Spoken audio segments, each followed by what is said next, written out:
To mount these things for the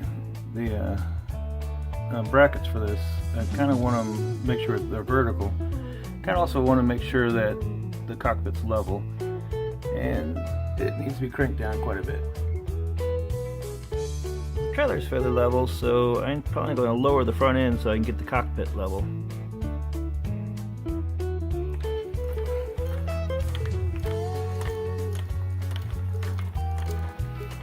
Hope that's enough. My dirty cockpit is driving me absolutely insane, but I'm gonna get all the repairs and mods done before I go and scrub it. Looking at it, okay, the boat's sitting level pretty much as it sits on the water line, so I didn't realize there was that much of a rake on the seats when it's fairly level. So it doesn't matter, I think, whether I have it leaning back or leaning forward, as long as it's consistent and not too off. And I want to sit it back a little bit so there's a little air gap in between here. Let's see how that works. So I just unwrapped this for the first time. It's just starboard, and I think the magic in the whole thing is in the brackets. And the brackets are pretty much hold it in. And this is all from Blue Water Yachts. So I've been playing around a lot. I decided to go with the angle of the back here, and it gives me the most foot room here. So drill in. I hate doing this.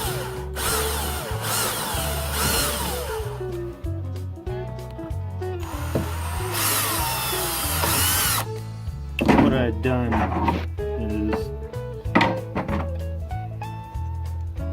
just in case there's anything different on these, I marked what end was going to be up. I positioned it where I wanted it, and then I gave me about a 1/4 inch clearance on the top.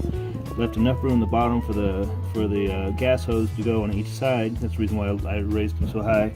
I'm following this back line here. I think that in the end gives it the best layout. And then I'm going to go ahead and counter drill these a little bit, because I like to have, on the gel coat part, I like to have a little bit of a wider bevel. I don't have a counter bit, so what I do is take a larger bit and come back through and just kind of clean out the top. So I'll do that real quick. 5200 deep into the holes, so the screws go in there, they'll seal up, and then I just dabbed on a little bit. Not really needed, but I put it on anyway in the middle.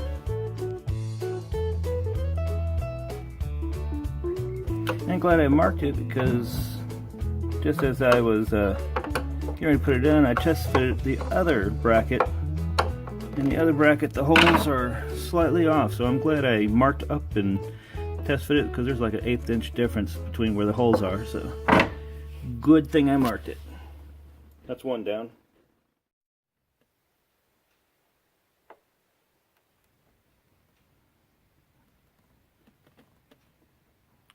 What I'm doing is I'm putting pressure on there and squeezing a bunch in there. And that puts pressure, so it sits there and comes out. So I'm just going to kind of clean it off a little bit.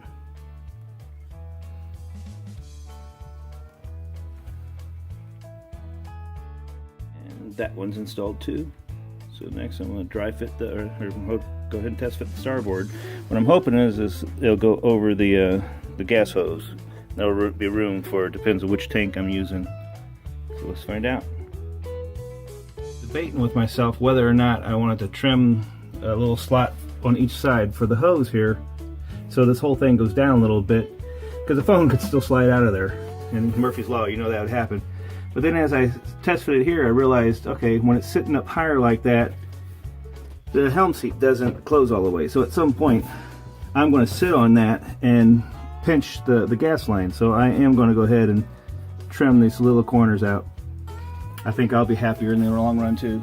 I know I don't do everything the way a good craftsman would, but I don't have all the tools. So what I did is I found a piece of PVC pipe that was a little bit larger than the diameter of the gas line, and I made my radius there, and I made it about 1 inch up, so there'll be plenty of room for that to go in, because I want this to sit down flush, and water will go underneath it. I'm not worried about that. So I think that'll be good. I'll cut it out and then duplicate it on the other side. So I did the same cut on both sides. Never cut starboard before, didn't know what I needed, so I just used a fine metal bit and it went right through it real easy. Didn't like the rough edges, so I hit it with a file, hit it with a little sandpaper to make it smooth. That way, if there's any abrasion against my fuel line, there's nothing sharp there to catch it. Let's go fit it.